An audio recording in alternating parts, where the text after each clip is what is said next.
You're simply the best.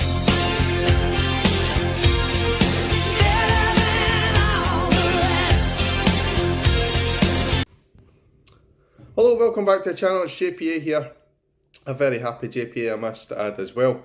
Here to do the video for the Rangers versus Celtic game that was yesterday. I was going to go into so much detail about what happened, how we played. I was going to try and break everything down, but unfortunately I've literally just received a call to say that I need to go into work early, 2 hours early. So it's kind of cut the time that I've had to do the video. So I'll do it as quick as I can, but I'll try and mention as much as possible. And we'll just get straight into this. So the game at Ibrox yesterday finished Rangers 2, Celtic 0, the final Old Firm game of the season. And as expected, it went to form.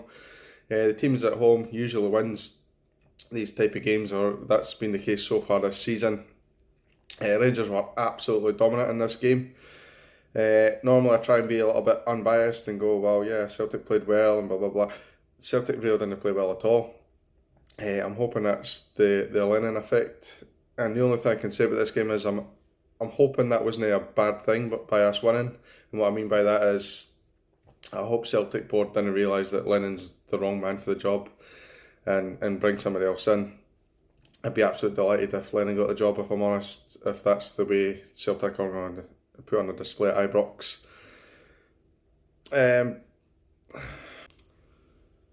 Right from the kick-off, we were absolutely dominant in their faces, closing down, and the first goal came for really, really good closing down for Ryan Kent. Closing down the fullback, I think it was Mikey Johnson. Lost possession, Ryan Kent went on a wee run, as he normally does. He's taken down right on the edge of the box, and we got a free kick in a dangerous area. You're not really expecting much for it, but Tav steps up, swings it in. It's looking for just a wee touch, and I think the keeper's actually expecting somebody to get a touch on it, whether it be a Rangers player or a Celtic defender or something. He's expecting something to happen. Doesn't happen, it just sails right across everybody's head, and it just sailed straight through into the net for 1-0. You could see how happy Tav was. It was a really, really great start for us. And to be honest, when that goal went in, I wasn't really too worried about what Celtic were going to do, because right for the kick-off again, we just had that belief. We were diving into tackles, we were just closing them down. Just that first half was outstanding. This was the second half, which I'll go on and talk about in a minute. But just what I think happened was, obviously, our midfield, the way we've set up now, we've got 3 players kind of playing that defensive midfield role. So we kind of like hunting packs. So like maybe Ryan Jack will go for the, and if he doesn't win it, maybe Steve Davis will win it, or Glenn Kamara will win it. And as soon as we win it, we're on the front foot. We'll play it forward to maybe Arfield or Defoe or even Kent. And what will happen is, normally what used to happen was we maybe take it into feet and maybe try and turn and maybe try and look for a pass, and it wouldn't quite happen.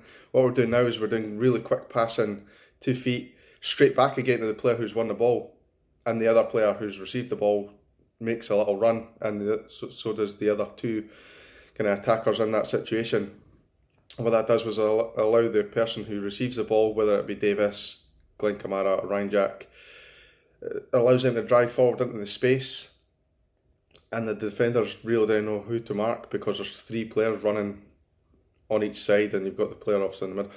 It's just so good, because the movement of the front 6, if you like, when we win the ball, is just everywhere, and the defence didn't know how to handle it. And that's what happened in the match throughout the 90 minutes. Obviously we've done it in the last 6 games, and this one was no different. We were just excellent from start to finish. So we'll talk about the Flanagan incident now, if you've not heard about it. Basically, Celtic had a corner, which is a rare occurrence in that game, because they just didn't really attack much. Just before the corner got swung in, Flanagan and Brown are having a bit of a set to, pushing each other and all that kind of thing. And then Flanagan kind of turns around and looks at Brown, and then pushes him away. And I say pushes him away because I didn't believe it was an elbow. I didn't think he's actually swung from. He's just pushed his elbow towards Scott Brown. And you know what Scott Brown's like, big hard man, but he throws himself down as soon as there's any contact. I think it was about here. Andy Walker in the incident was talking about it and saying, oh, he's hit him in the neck. No neck. He's hit him in the face. So he completely changed what he was going to say because he knew that the neck wasn't as severe as he was trying to make out it was. So he made it out it was in the face, and it clearly wasn't in the face. It was a bit here, maybe slightly higher. But again, it wasn't an elbow. I didn't think it was an elbow. But he could have been sent off. I'd have no complaints if he did get sent off. It did look pretty bad. But I think the yellow was the right call. I really do. And I know that probably sound biased. You'll probably get Celtic fans who say, oh, you're biased. I don't care. Scott Brown gets away with that week in, week out. It's about time we got away with an incident like that because we seem to get called on these kind of things every week. No doubt I'll probably get picked up with a compliance officer and I'll miss the next couple of games or whatever. Who cares, we beat Celtic, eh?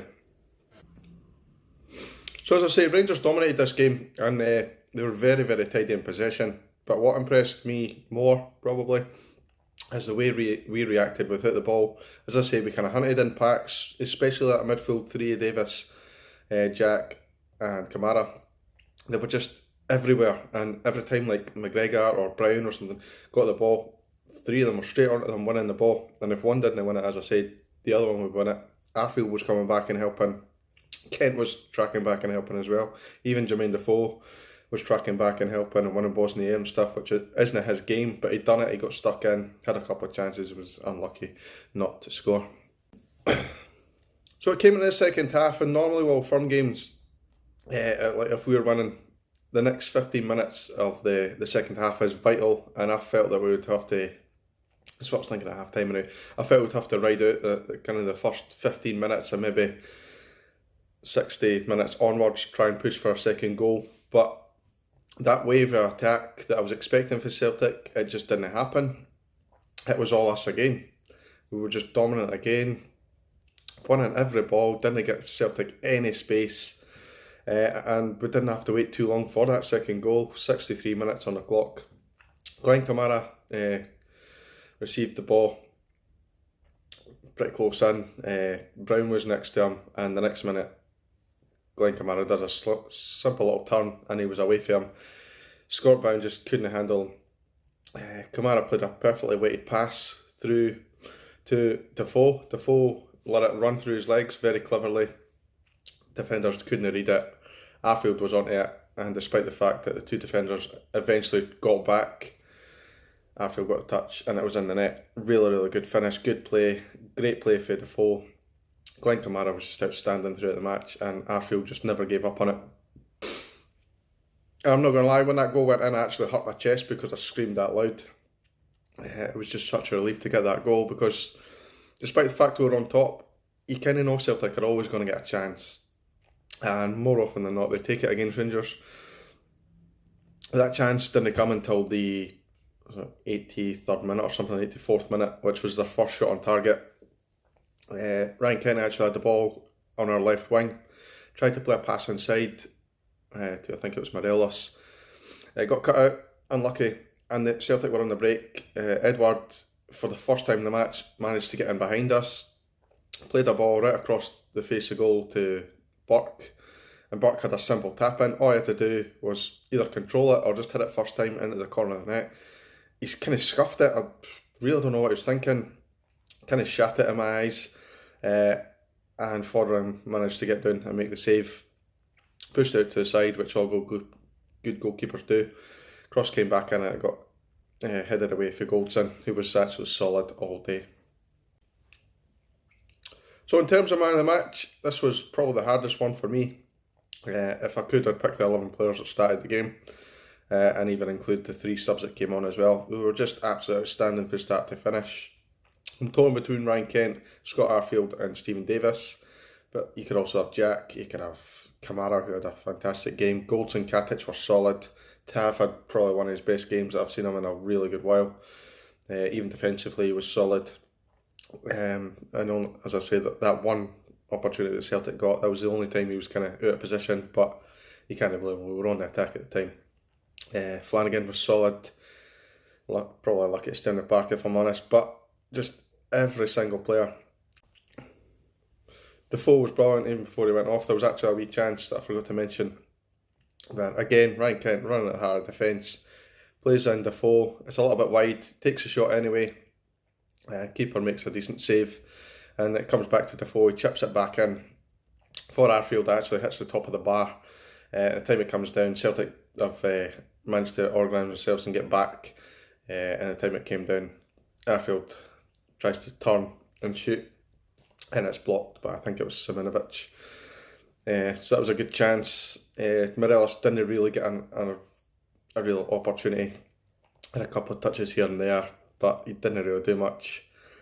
No fault of his own. That was kind of when Celtic were trying to get back into the game a little bit. Kentias came on and worked hard. McCrory, super keeper, came on for the last couple of minutes as well for Kamara. So in conclusion to that, I really didn't have a man of the match. I'd probably gear towards Kent because how well he played in the match, but I really didn't know. Please let me know what you guys think down below, because I can guarantee we'll have maybe 5-6 different names in there because there were just so many good players. It was a team performance. So man of the match is really, really hard this week. So I'm just going to wrap this video up, guys. I'm going to have to unfortunately go and get ready for work now. Thanks to every single person who have subscribed. Thanks to the new people who have just jumped on board. Well done. Thank you very much for that. Please comment down below. If you haven't done, please subscribe to the channel. I want to grow this and make it a big community where we can all talk in the comments and stuff like that. And just thanks very much for watching this. That win has obviously pushed us really close to Celtic now in terms of points. And as I say, if Neil Lennon gets a job and a combination of us maybe keeping Kent, then I think we can win the league next year.